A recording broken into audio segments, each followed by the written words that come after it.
90K effective or something like that, maybe even more. We might even be Okay. 100K effective, might be 500 blinds.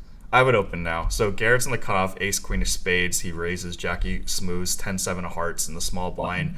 Small blind. Okay. Small I blind. squeeze And ace king. ace of Garrett diamonds, king of calls. I make it spades. 3,600, right? Something like that. Uh, you make it 3,200 32. Okay. from the third blind. Flops ace queen eight, two clubs, so Jack ten's a double gut shot. Ace queen eight. Okay, so it's a double gut shot. It's an open Yeah. ender and a different line. Okay, so anyway, I choose to check. One interesting thing about super deep no limit hold'em is the amount that you're supposed to check in spots like this versus regular depth poker. I remember being really curious about this hand afterwards, obviously, given that it was one of the biggest pots I've ever lost. And I was shocked to find that, the way a computer handles this spot is it does a lot of checking, even with things like sets of aces, sets of queens, and it does a decent amount of checking with, which is not something that people almost ever check, because when you have a set of queens, you're usually trying to get three streets from an ace. Right. But the reason that it does a lot of checking with these strong hands, it also checks ace queen a lot, is because of exactly how this hand played out. And part of the reason that I called with ace king on the river was that I wasn't giving myself credit for having enough of these trap checks on the flop. And so I was placing myself somewhat higher within my range than apparently I'm supposed to be, according to a dumb computer. So ace queen eight, I check. Garrett pots it. I call. The turn is like a brick. It's like a six. Three of diamonds. Three. Okay. Three of Offsuit diamonds. three. Yeah. I check and Garrett overpots it. He bets like 110% or something like that. And I call. Obviously, I still have ace king. The crazy thing is just like the size of these bets. Like this turn bet is 100 big blinds, I believe. I think he bet 20K on the turn.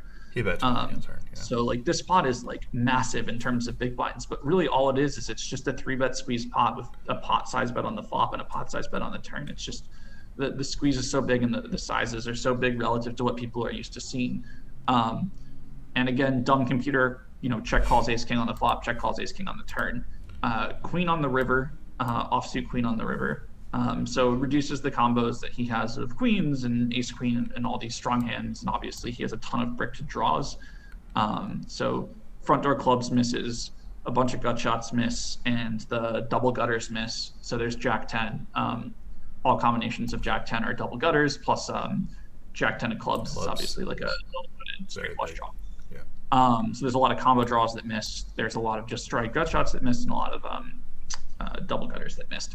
Anyway, I check, and Garrett doesn't quite shove, but I think he bets 130% pot. He bets 80K into like 80K. 60. Yeah. Like 80 to 60, so it's like 130% pot. Silly computer.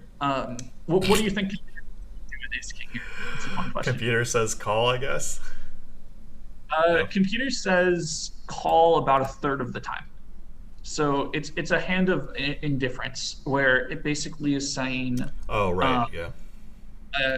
This hand you have to call with sometimes to protect yourself from bluffs, but you don't always have to call because then you're calling too much, basically. And it's saying I've protected myself enough by checking aces, queens, and ace queen on the flop that I have enough full houses here in quads that I don't have to always call with ace king, which is a really, really strong hand on this board.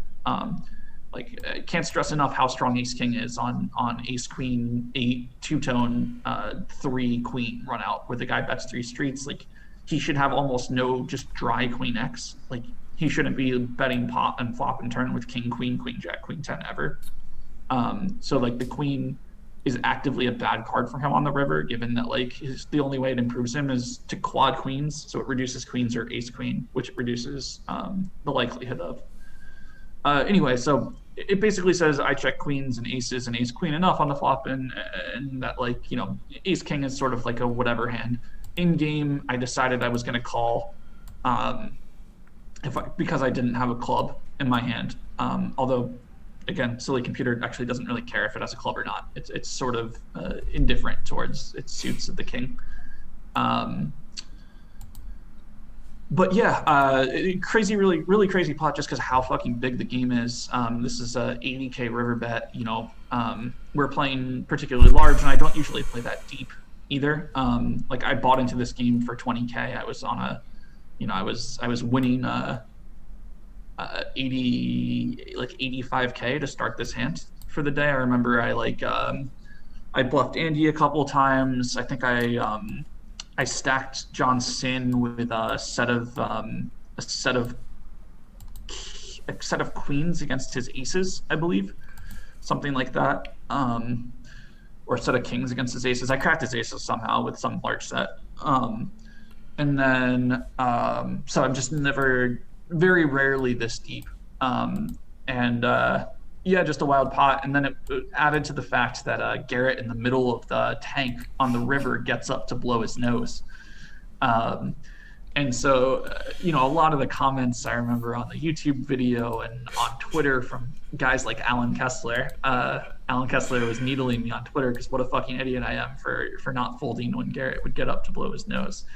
My rule of thumb for spots like this, especially against guys like Garrett, is I'm not gonna play mind games with Garrett because Garrett's gonna win if I try to play reads and mind games against him. Like if the only thing that I do is try to make reads and mind games against Garrett, and Garrett does the same against me and is like tries to like metagame me or whatever, like I'm just gonna get ravaged. Garrett's like the best player in the world at that shit. So um, you know, props to him. He's at a level that I don't even consider trying to account for stuff like that because I Same. fully acknowledge that I will lose that game. And so I just try to make good decisions independent of that from him because fuck if I try to start accounting for that stuff. Like Garrett can start pledging allegiance during hands that I play with him, and I promise I will do nothing differently. Like he wins. Like I'm not gonna like there are definitely people in the poker world that I try to make reads against and do exploits and try to play like mind games, and like Garrett is not that fucking guy. You know, I have zero confidence that that ends well for me if that's what I try to do. Do you know who Brian Micon is? I do, yeah. Seals the Club. So it's funny because like I did a podcast with him and he had no idea. Well, he kind of had an idea who I was, but he had no idea it was on. I was doing it for Live at the Bike, and he was like, "I've seen Live at the Bike. This dude blows his nose in this like massive pot." And I'm like, "Oh yeah, that's Dan Zack versus Garrett." Yeah. I realized. What did he think about my call?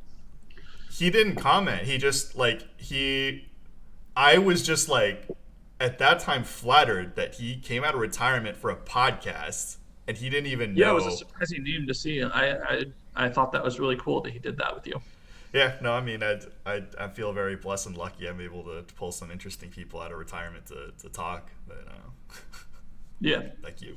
he's lived a very interesting decade, the last decade. Oh yeah, it's still going. Like yeah, just like the talk plus like what I kind of know that's going on that he didn't delve into. I was like, this. I want to watch this guy for as long as we live. Yeah. There's one